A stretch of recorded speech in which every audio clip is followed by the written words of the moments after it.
Hello everyone, it's Old Guardian here.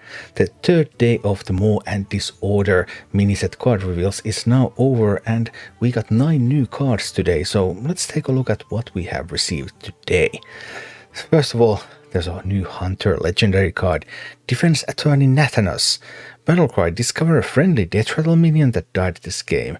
Trigger and gain its death rattle. So this is a pretty insane card. Discover friendly death rattle minion died this game, so you discover that minion, you get a copy into your hand. That has been confirmed. You're also going to proc the death rattle, and Nathanos is also going to get that death rattle. So resources, death rattles proccing everywhere. This is a pretty crazy card. And you know, recently Blizzard made it more difficult for Quest Hunter to complete their quest, but then they printed this one.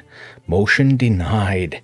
A Hunter secret. After your opponent plays 3 cards in a turn, deal 6 damage to the enemy hero. Okay, so another card, another spell that can deal direct damage, also potentially going into Face Hunter decks.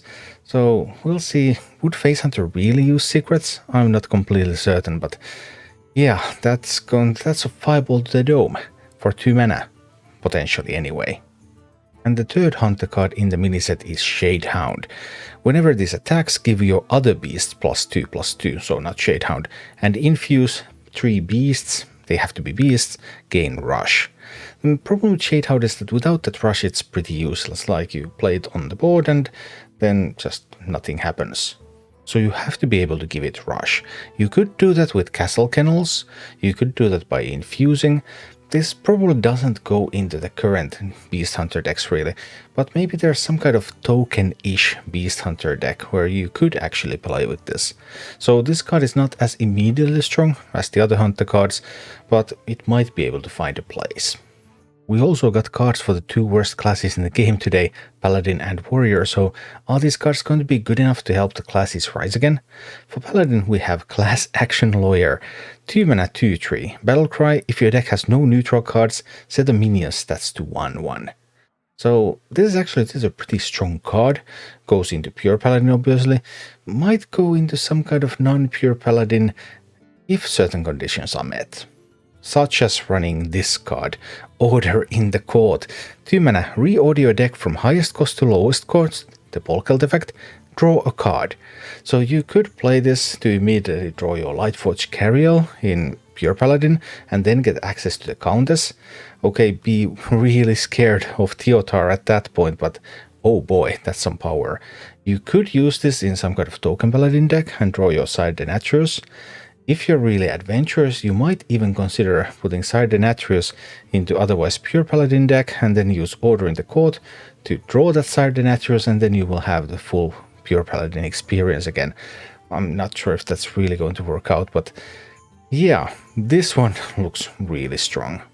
But probably not as strong as this one.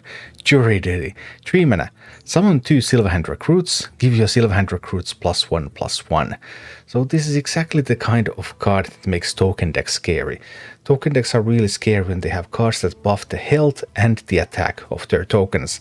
So they just become overall more threatening. If you only buff one or the other, you typically don't have enough power available. But when you can buff both, yeah, that is scary stuff. On the other hand, Token Paladin, Quest Paladin, this sort of Silverhand Recruit using builds right now, they are really weak. But this is an insanely strong card, so maybe this is enough to also make those relevant. Whatever will happen to Paladin, the new cards are definitely interesting and going to see a lot of experimentation. As for Warrior, my main thought seeing the Warrior cards is that Control Warrior is coming back in a shape never seen before. Call to the Stand, 1 mana. Your opponent summons a random minion from their hand. That's disruption. That's dirty rat levels of disruption. So we have Theotar, we have a couple of copies of Call to the Stand, we have Mutinous.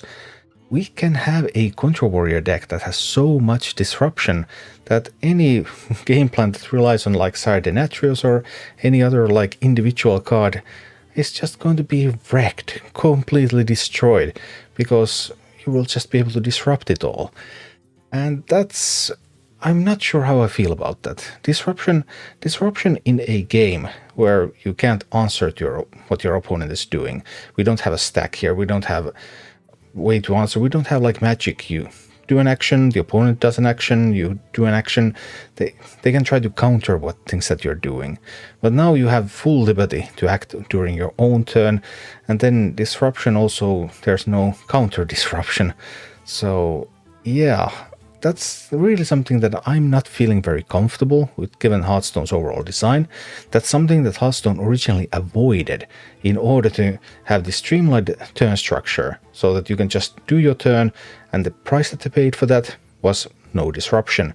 But now disruption is just being printed in increasing quantities, and yeah, this could bring Control Warrior back, but it's not the Control Warrior of old. It's something very, very different.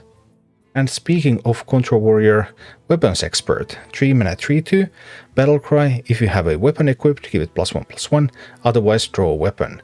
And this goes perfectly on curve to draw Outrider's Axe. After your hero attacks and kills a minion, draw a card, which is kind of important piece of card drawing in Control Warrior. Now you can have that 3/4 curve, drawing cards, just drawing a lot of cards. It could go into Enrage Warrior, it could draw the Imbued Axe, but there it doesn't go quite as nicely on curve because they are both 3 mana cards. And finally, Warrior gets a pretty big and beefy minion, but is that going to be enough?